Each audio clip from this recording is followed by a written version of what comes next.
Aqui foi em Caracas, eu tinha 29 anos. Na primeira foto dá para ver a Glória, eu e Lacan.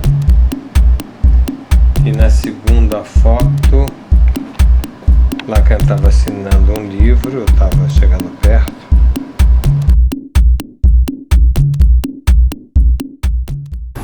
E eu fui aqui em São Paulo, na Rua Barão de Itapetininga, onde é a sede da Livraria Francesa, que histórica, a sede histórica. Cheguei lá, procurei o tal de Lacan e tinha os escritos.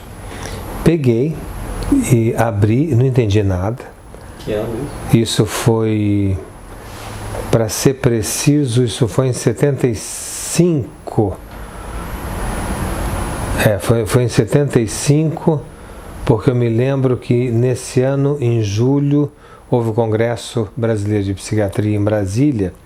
Eu apresentei o meu primeiro trabalho, onde eu cito Lacan, que era sobre o sinal do espelho, que os psiquiatras que estão me escutando vão saber o que eu estou me referindo, que é um sinal que a gente estuda no diagnóstico das psicoses, e eu juntei o sinal do espelho com o estádio do espelho, e fiz algo que eu não sei se é bom, porque eu perdi esse trabalho, o que deve ser bom ter perdido. Bem, mas isso para localizar. Então foi no ano de 75.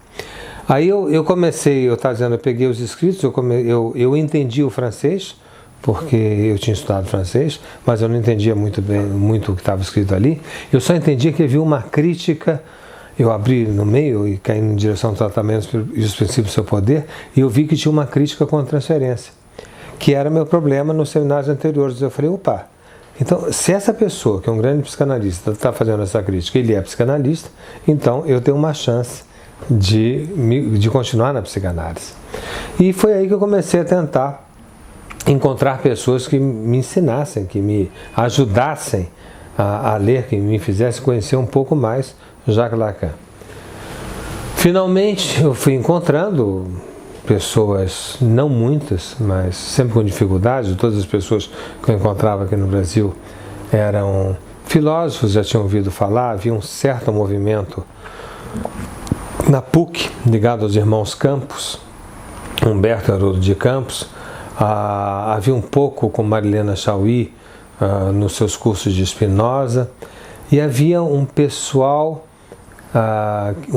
do Centro de Estudos Freudianos que tinha feito, que aqui em São Paulo tinha o Luiz Carlos Nogueira, a Joana Helena, tinha o Dorval Cegnato em Campinas, tinha o Jacques Laberge em Recife, né? Que era um grupo de pessoas que, sobretudo, alguns deles de origem de seminário, eram padres, depois largaram a batina e tinham tido contato com a teoria lacaniana na Bélgica, especialmente na Bélgica. Mas enfim, eu fui tateando. Até que em 1976, em dezembro de 76, eu fui a Paris. E foi quando eu comecei a frequentar os seminários de Lacan e me pergunto como é que foi meu primeiro impacto. E foi assim. Eu fui na Sorbonne, na Faculdade de Direito. Me disseram que eu tinha que chegar, eu acho que era quarta-feira, 1h da tarde, que eu tinha que chegar um pouco antes, pelo número de pessoas. Eu cheguei, fiquei terceira, quarta fileira. E o meu primeiro impacto foi que a presença, a chegada de Lacan era diferente do que eu imaginava. Eu me lembro que eu acho que era uma hora pontualmente, quando de repente alguém me disse, olha, esse é o Lacan.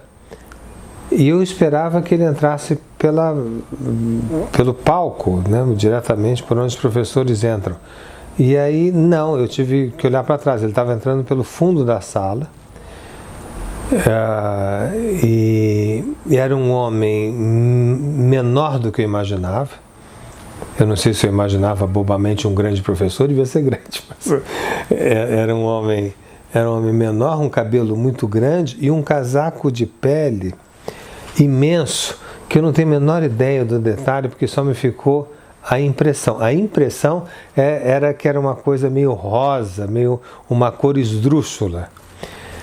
E eu achei muito esquisito aquilo e falei assim, nossa, eu que vinha de uma tradição médica, de algo mais formal, e estava acostumado com o pessoal da sociedade, que são mais formais ainda, aquele visual não correspondia em nada que eu imaginava que fosse um curso de psicanálise. Olha, em 76, o primeiro seminário que eu assisti foi L'Insu que c'est de l'une bévue, c'est l'amour. Vamos combinar que eu não entendia muita coisa, né? Aí as pessoas me perguntam, mas por que você ficou lá? Você que gosta tanto das coisas claras, né, quase põe isso como uma missão para você.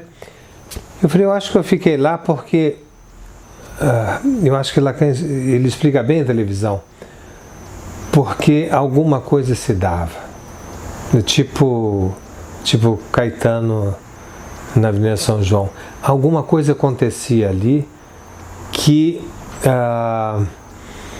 mesmo que eu não pudesse sair de uma daquelas reuniões dizendo assim, o que Jacques Lacan falou hoje foi isso, isso e aquilo, eu não seria capaz, mas aquilo tirava minhas certezas, me impactava, me surpreendia, me entusiasmava, me fazia pensar. E já tá bom, né, para você querer voltar semanalmente para acompanhar um trabalho. E depois, eu acho que isso, acompanhar um trabalho, era uma noção tão forte de que alguém estava num debate muito grande consigo mesmo, construindo uma obra, que você não precisa ter a compreensão, como se você estivesse vendo um grande pintor fazendo um quadro. Você não vai interromper esse grande pintor para dizer, o Picasso, o Pablo, esse cavalo de Guernica não pode ser mais à esquerda ou à direita, por que você pôs aqui? Não tem como, né? Mas tem o fascínio de uma posição ética, né? De um gesto profundamente humano, criativo e responsável. Isso acho que me marcou profundamente todas as vezes que eu tive no seminário dele. Naquele momento não existiam brasileiros em Paris, existiam muito poucos. A França era muito fechada. Enfim, nesse tempo, 76 até 80, eu tentei vários contatos. De que maneira a gente podia se organizar, e foi muito importante para mim o conhecimento, uns 2 anos depois, de Alain Gros-Richard. Alain Gros-Richard, que todo mundo sabe, faz parte do grupo de Cahiers pour Analyse da Escola Normal Superior da Rue d'Ulm. Alain Gros-Richard eu descobri dando aulas de Rousseau na Universidade de São Paulo, como professor convidado. Então eu fui lá, o conheci, ficamos muito amigos. Ele era e é um francês com pé importante no Brasil. Nós ficamos muito amigos, discutimos muito de que maneira poderíamos fazer um trabalho aqui no Brasil. Ele já me falava muito à época do amigo dele, Jacques Alain Miller, mas que eu não conhecia. Quer dizer, eu conhecia de ver, saber quem era. Mas claro, quer dizer, menino, chegando na França, as pessoas que eu procurava naquele momento eram as pessoas que eram mais conhecidas internacionalmente. Maud Manoni, o Octave Manoni, marido dela, a Serge Leclerc, Moustapha Safouin, enfim, a geração que dominava a Escola Freudiana de Paris, porque ela existia, né? Quando eu cheguei lá, ainda era a época da Escola Freudiana de Paris. Então, e Jacalan também estava viajando, eu acho. Enfim, eu não tinha. Eu tive um contato mais tardio em relação à minha chegada em Paris. E eu ficava indo e vindo, quer dizer, eu não fiquei o tempo inteiro lá. Eu passava 3, 4 meses, voltava ao Brasil, ficava lá, voltava, ficava lá, voltava. Ficava, evidentemente, nos meses de maior atividade de conferências, seminários, etc. Aí eu comecei a conversar muito com a Langro Richard enquanto falava com as pessoas aqui no Brasil, seja em São Paulo, especialmente ou em São Paulo ou no Rio. Aqui em São Paulo são estudos freudianos, no Rio de Janeiro comecei a ver o trabalho que era desenvolvido no Colégio Freudiano no Rio de Janeiro, que tinha sido criado pelo Magno Machado Dias e pela Beth Milan. Eu tive dificuldade de acompanhar o trabalho que era feito no Rio, porque era um trabalho marcadamente, do meu ponto de vista, no enaltecimento do jogo de palavras. Seria uma forma de compreender o lacanismo como um jogo de palavras, como quase uma brincadeira, que eu tinha dificuldade. Eu vinha de uma tradição clínica, eu vinha numa tradição que pedia consequência do que eu estava falando, dos conceitos que eu estava utilizando, de que maneira eu atendia uma pessoa, para quê, por quê, que forma, com que ideia, e eu não conseguia juntar uma coisa com a outra, e isso começou a me afligir. E me afligir, inclusive, que o lacanismo ficasse conhecido por isso. E o auge disso foi o chamado Congresso da Banana, lá no Rio de Janeiro. Não é absolutamente um trabalho de biógrafo, né?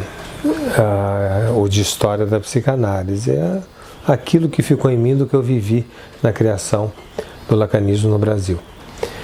Então dizia, o Congresso da Banana foi um congresso dirigido pelo Magno Machado Dias, no Hotel Copacabana Palace do Rio de Janeiro, cujo cartaz era uma banana. E explorando algo que, aliás, eu gosto muito, respeito muito, que é todo o modernismo brasileiro, Oswald de Andrade, Mário de Andrade, mas não da forma que foi feita, não da forma da carnavalização, como foi dito à época, da psicanálise. Para mim era difícil juntar o sofrimento que a gente trata com o carnaval, escola de samba entrando no meio do congresso. Pode ser engraçado, mas